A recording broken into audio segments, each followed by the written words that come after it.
Chapter 7. The Coming of the Troll.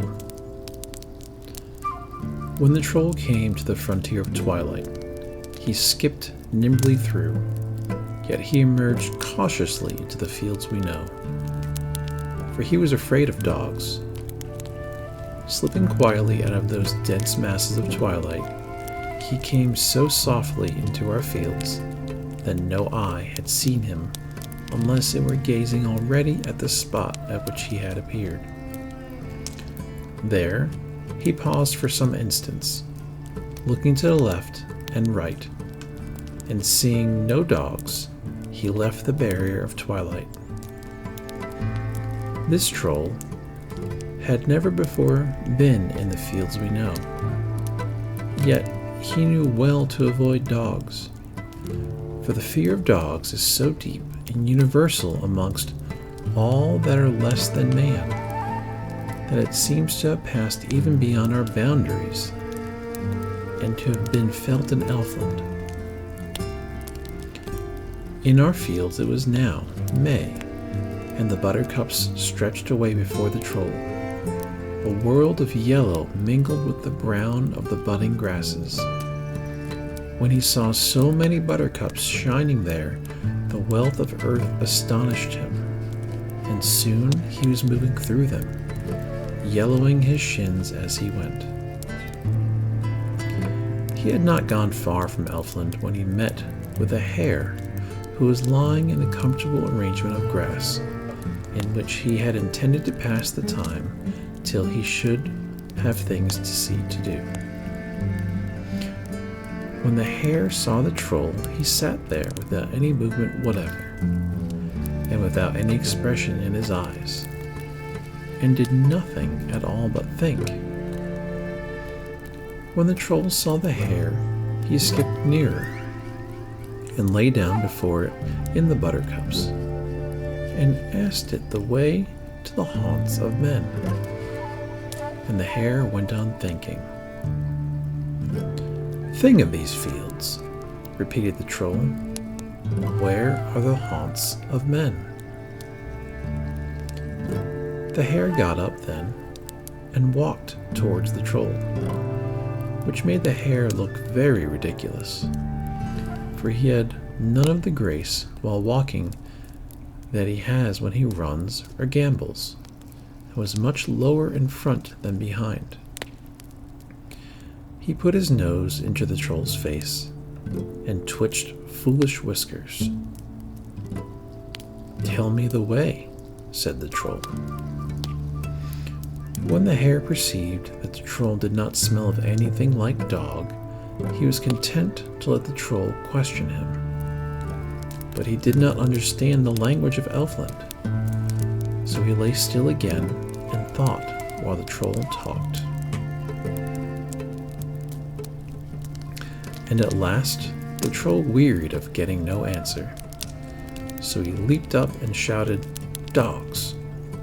and left the hare and scampered away merrily over the buttercups, taking any direction that led away from Elfland.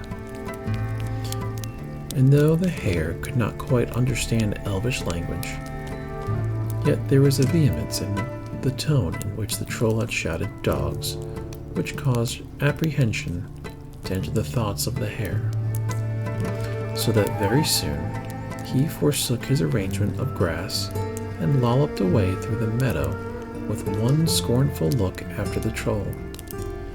But he did not go very fast, going mostly on 3 legs, with one hind leg all ready to let down if there should really be dogs.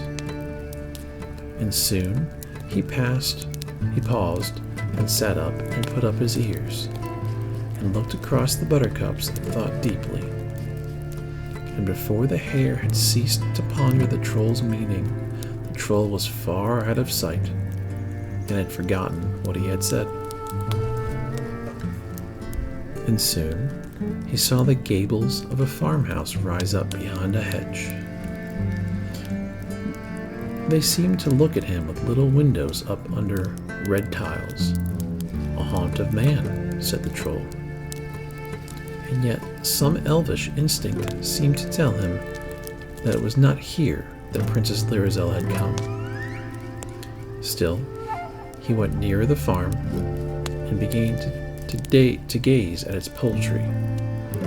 But just at that moment, a dog saw him, one that had never seen a troll before, and it uttered one canine cry of astonished indignation, and keeping all the rest of its breath for the chase, sped after the troll. The troll began at once to rise and dip over the buttercups, as though he had almost borrowed its speed from the swallow and were riding the lower air. Such speed was new to the dog, and he went in a long curve after the troll, leaning over as he went, his mouth open and silent, the wind rippling all the way from his nose to his tail in one wavy current. The curve was made by the dog's baffled hopes to catch the troll as he slanted across. Soon he was straight behind, and the troll toyed with speed, breathing the flowery air in long, fresh draughts above the tops of the buttercups. He thought of no more of the dog, but he did not cease in the flight that the dog had caused, because of the joy of speed. And this strange chase continued over those fields, the troll driven on by joy, and the dog by duty.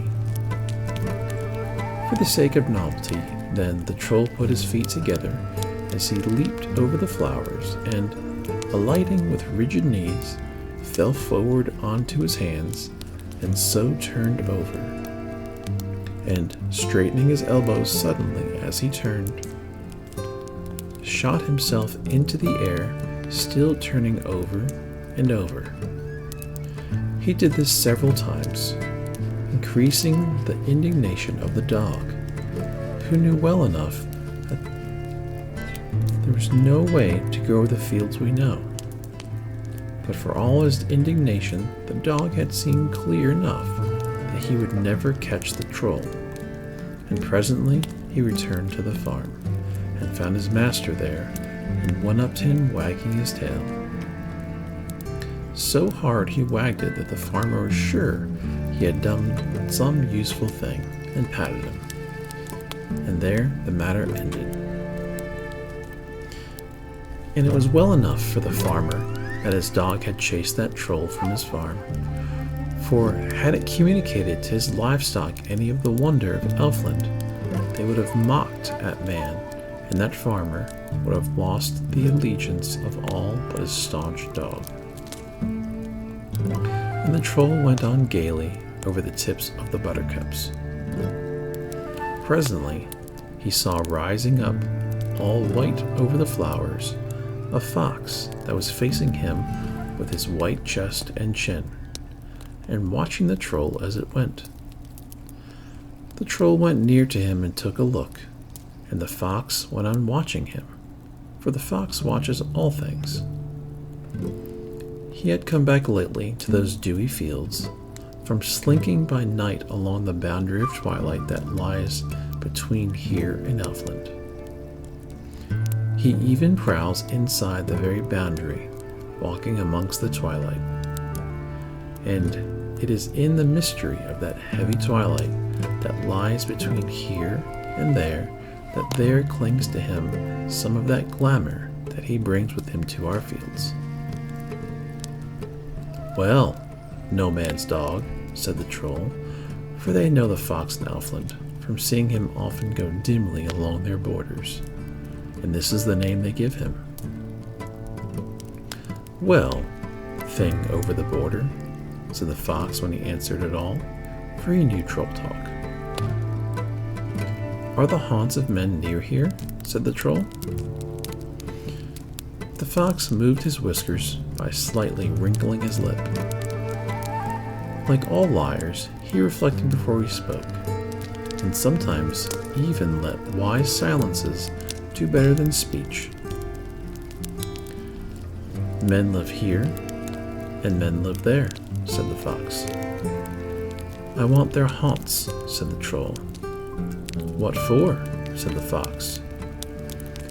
I have a message from the king of Elfland. The fox showed no respect or fear at the mention of that dread name, but slightly moved his head and eyes to conceal the awe that he felt. If it is a message, he said, their haunts are over there, and he pointed with his long, thin nose towards Earl. How shall I know when I get there? Said the troll. By the smell, said the fox. It is a big haunt of men, and the smell is dreadful. Thanks, no man's dog, said the troll, and he seldom thanked anyone. I should never go near them, said the fox, but for... And he paused and reflected silently. But for what? Said the troll. But for their poultry. And he fell into a grave silence. Goodbye, no man's dog, said the troll, and turned head over heels and was off on his way to Earl. Passing over the buttercups, all through the dewy morning, the troll was far on his way by the afternoon, and saw before evening the smoke and the towers of Earl. It was all sunk in a hollow, and gables and chimneys and towers peered over the lip of the valley, and smoke hung over them on their dreamy air. The haunts of men, said the troll. Then he sat down amongst the grasses and looked at it. Presently he went nearer and looked at it again. He did not look like the look of the smoke and that crowd of gables. Certainly it smelt dreadfully. There had been some legend in Elfland of the wisdom of man, and whatever respect that legend had gained for us in the light mind of the troll now all blew lightly away as he looked at the crowded houses. And as he looked at them, there passed a child of 4, a small girl, on a footpath over the fields, going home in the evening to Earl. They looked at each other with round eyes. Hello, said the child. Hello, child of men, said the troll. He was not speaking troll talk now, but the language of Elfland, that grander tongue that he had had to speak when he was before the king. For he knew the language of Elfland, although it was never used in the homes of the trolls, who preferred troll talk. This language was spoken in those days also by men, and there were fewer languages then. And the elves and the people of Earl both used the same. What are you? Said the child. A troll of Elfland, answered the troll. So I thought, said the child. Where are you going, child of men? The troll asked. To the houses, the child replied. We don't want to go there, said the troll. No, said the child. Come to Elfland, the troll said. The child thought for a while. Other children had gone, and the elves always sent a changeling in their place, so that nobody quite missed them, and nobody really knew. She thought a while of the wonder and wildness of Elfland, and then of her own home. No, said the child. Why not? Said the troll.